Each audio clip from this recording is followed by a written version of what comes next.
Na na na na na na na na na na na na na na na na na na. இந்த பீட்ல lyrics understand பண்ணிக்கிறது கஷ்டம். But இந்த பீட்ல தான் the big bang theory சீரிஸோட iconic theme song அமைஞ்சிருக்கு. இதுல theory ஃபெயில்டா சக்சீடடான்லாம் பார்க்கல. Instead, we are just enjoying the fun way the song sums up the idea of the universe beginnings. So let's jump in and uncover the little truths behind the lyrics. நம்மளோட முழு பிரபஞ்சமும் ஒரு காலத்துல வெப்பமாவும் அடர்த்தியாவும் இருந்துச்சாம். அதுக்கப்புறம் சுமார் 14 billion ஆண்டுகளுக்கு முன்பு அது விரிவடைய தொடங்குச்சாம். பூமி குளிர தொடங்குச்சாம்.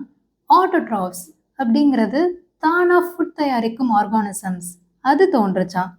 ஆதி காலத்து மனுஷங்க கருவிகளை உருவாக்க தொடங்குனாங்க. அதுக்கப்புறம் சுவர்களை எழுப்பணும், பிரமிட்களை கட்டணும். கணிதம், அறிவியல், வரலாறுன்னு இது எல்லாமே உள்ள புதிர்களை தீர்க்கும் பயணம் தான் இது. எல்லாமே பிக் பேங் எனப்படும் பெரிய வெடிப்பிலிருந்தே ஆரம்பமானதுன்னு சொல்றாங்க. மனுஷங்க தோன்றினதுல இருந்து இப்ப வரைக்கும் வந்த காலம் மிக நீண்டதெல்லாம் இல்லையா? ஏன்னா ஒவ்வொரு கேலக்சியும் உருவான நேரம் இந்த பாட்டை பாடி முடிக்கிற நேரத்தை விட குறைவானதான். ஃபிராக்ஷன் ஆஃப் செகண்ட்ல எலமெண்ட்ஸ் ஃபார்ம் ஆச்சான். மனுஷன் 2 கால்ல நிமிர்ந்து நிக்க ஆரம்பிச்சான். டைனோசர்கள் தங்களோட விதியை சந்திச்சனவா. அவங்க தப்பிக்க முயன்றாலும் டிலே ஆகிருச்சான். எல்லாரும் இறந்தாங்களாம், உறைஞ்சு போனாங்களாம்.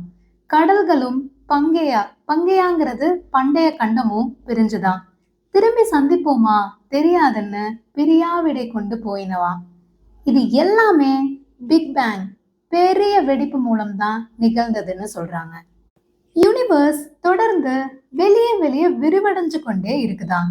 ஆனா ஒரு நாள் அது நின்னு மறுபடியும் ஆப்போசிட் டைரக்ஷன்ல நகர தொடங்குமா. அது உள்ள சுருங்கி கொண்டே போகுமா. அப்போ நாம இருக்க மாட்டோம், அந்த சவுண்டு கூட கேட்காதான். ஃபேமஸ் சயின்டிஸ்ட் சொல்றாங்களா அது சுருங்கி முடிஞ்சதும் மீண்டும் ஒரு பெரிய வெடிப்பு நிகழும்னு. ஆஸ்ட்ரலோபித்தகஸ்ங்கிறவங்க பழமையான மனித இன வகையா. அவங்க நம்மளை பார்த்தா சலிச்சு போயிருப்பாங்களாம். நாம எப்படி வந்தோம்னு டிபேட் பண்ணிட்டு இருக்கோமா. அவங்க மான வேட்டையாடிட்டு இருப்பாங்களாம். நாம வைரஸை கேட்ச் பண்ணிட்டு இருக்கோமா. ரிலீஜியன் ஆர் ஆஸ்ட்ரானமி, மதமா அல்லது வானியல் அறிவியலா. Descartes or Deuteronomy. டெஸ்கார்டஸ் என்பவர் தத்துவ ஞானி. டியூட்ரனாமிங்கிறது Bible book. Music and mythology, Einstein and astrology. இசை, புராணங்கள், எயின்ஸ்டீன், ஜோதிடம் எதை எடுத்தாலும் பிக் பேங்ல இருந்தா ஆரம்பமாச்சுன்னு சொல்றாங்க.